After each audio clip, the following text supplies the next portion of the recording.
हाय, hello, नमस्कार. मी दीपाली माझ्या नवीन Marathi YouTube चॅनलमध्ये स्वागत करत आहे. मी आज तुम्हाला एक रेसिपी दाखवणार आहे. उडीद डाळीची आणि तांदळाची इडली, सांबर आणि चटणी. त्यामध्ये 5 वाट्या तांदूळ आणि 2 वाट्या उडीद डाळ तुम्ही घ्या. स्वच्छ धुवून तुम्ही 5 ते 6 तास भिजवण्यासाठी ठेवा. 5 ते 6 तास भिजवल्यानंतर तुम्ही मिक्सरच्या भांड्यामध्ये घेऊन मिक्सरला बारीक अशी दळून घ्या. डोश्यासाठी जरा जास्त बारीक दळावी लागते आणि इडलीसाठी थोडी रवाळ असं ठेवलं तरी चालेल. इडलीचं बॅटर तुम्ही एकदम असं बारीक करून घ्या.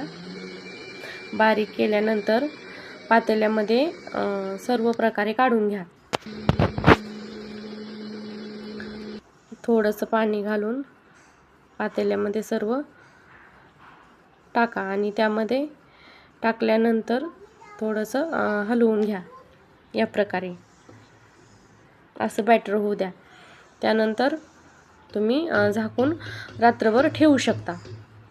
रात्रभर ठेवल्यानंतर आपण दुसऱ्या दिवशी सकाळी उघडून पाहूया. बघा, या प्रकारे इडलीचं बॅटर फुगलेलं आहे. खूप छान असं झालेलं आहे. पाहू शकता तुम्ही. ते एका दुसऱ्या पातेल्यामध्ये काढून घ्या. हवं तेवढं तुम्हाला जेवढं इडली करायची आहे तेवढ्यामध्येच तुम्ही मीठ टाकू शकता. त्यानंतर बाकीचं तसंच झाकून तुम्ही फ्रीजमध्ये 2 ते 3 दिवस ठेवू शकता. मी यामध्ये काढलेलं आहे. त्यामध्ये तुम्ही मीठ ॲड करू शकता चवीनुसार. मीठ ॲड करा आणि हे सेंधव मीठ आहे. तुम्ही नॉर्मली मीठ पण टाकू शकता, पण माझ्याकडे हे आहे म्हणून मी हेच टाकलं आहे. त्यानंतर गॅस चालू करून इडलीचा कुकरवर ठेवा. इडलीच्या कुकरमध्ये पाणी टाका. 2 ग्लास पाणी टाका आणि पाणी टाकल्यानंतर तुम्ही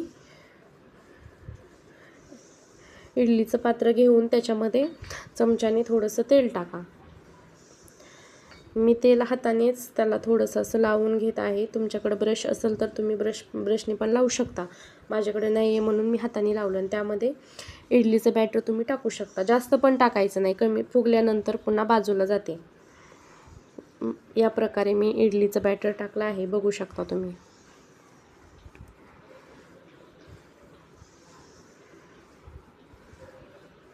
इडलीचं बॅटर टाकल्यानंतर तुम्ही खाली ठेवा. या प्रकारे मी सर्व इडलीची पात्र त्यामध्ये भरून ठेवले आहेत. त्यानंतर टोपण लावून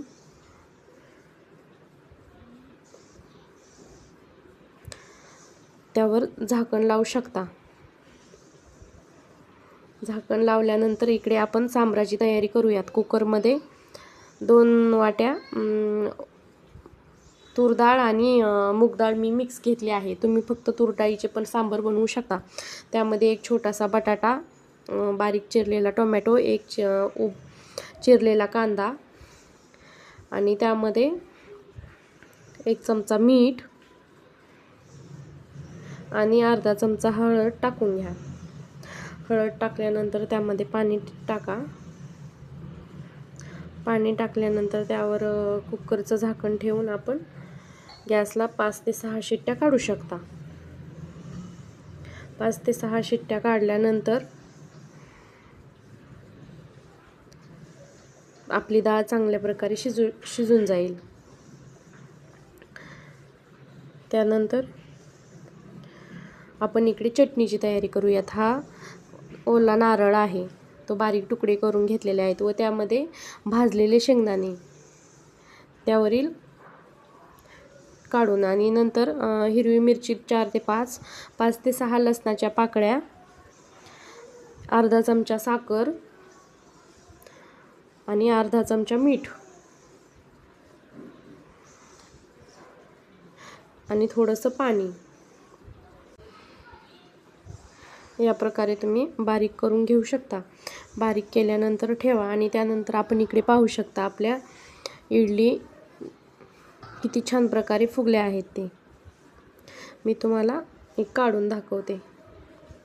हे बघा, तुम्ही पाहू शकता. काढल्यानंतर बघा किती स्पॉन्जी अशा सॉफ्ट झालेल्या आहेत.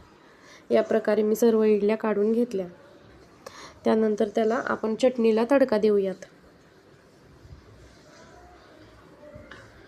मी साध्या चमच्यामध्ये देते. तुमच्याकडे तडका पॅन असेल तर तुम्ही तडक्याने देऊ शकता. गरम तेल झाल्यानंतर त्याच्यामध्ये जिरी, मोहरी आणि कढीपत्ता टाका.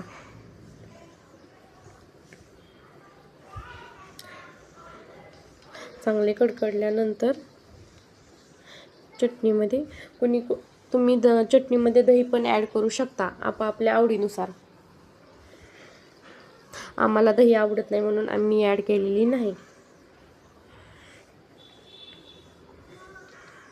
या प्रकारे तुम्ही चटणीला तडका द्या. पाहू शकता तुम्ही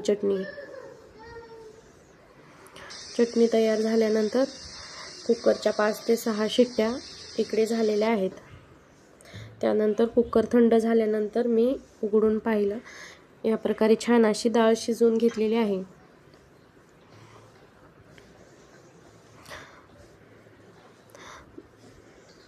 डाळ अशी फेटून घ्या एकदम मिक्स करून. त्यानंतर गॅसवर पातेलं ठेवून त्यामध्ये मी चमच्यानेच टाकले आहे, पण तुम्ही 2 पळ्या तेल ॲड करा. ॲड केल्यानंतर इकडे मी शिजलेल्या डाळीमध्ये चिंच आणि गुळाचं भिजू घातलेलं होतं, त्याचं पाणी मी टाकून घेते. चिंच आणि गूळ टाकल्यामुळे सांबार आंबट गोड असे होते. त्यानंतर त्यामध्ये जिरे आणि मोहरी टाकून घ्या. त्यानंतर थोडासा कढीपत्ता टाका. थोडा कढीपत्ता टाकल्यानंतर थोडीशी कोथिंबीर टाका. सांबारमध्ये तुम्ही आणखी पण भाज्या ॲड करू शकता, पण मी नाही, मी एवढ्याच भाज्यामध्ये केलेला आहे. आणि त्यामध्ये 1 चमचा आलं लसूण पेस्ट टाका आणि हलवून घ्या.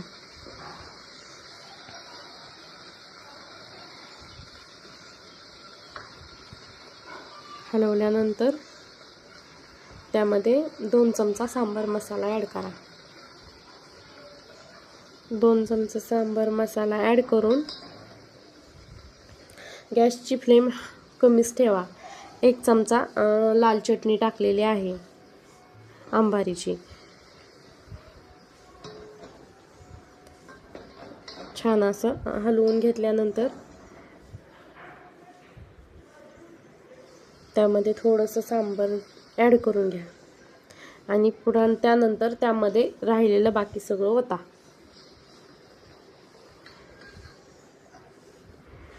बघू शकता या प्रकारे सांबार.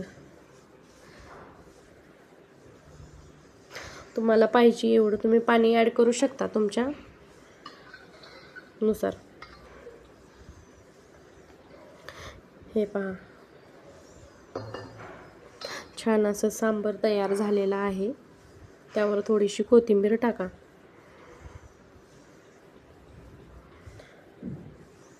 उकळी आल्यानंतर तुम्ही गॅस बंद करून टाका.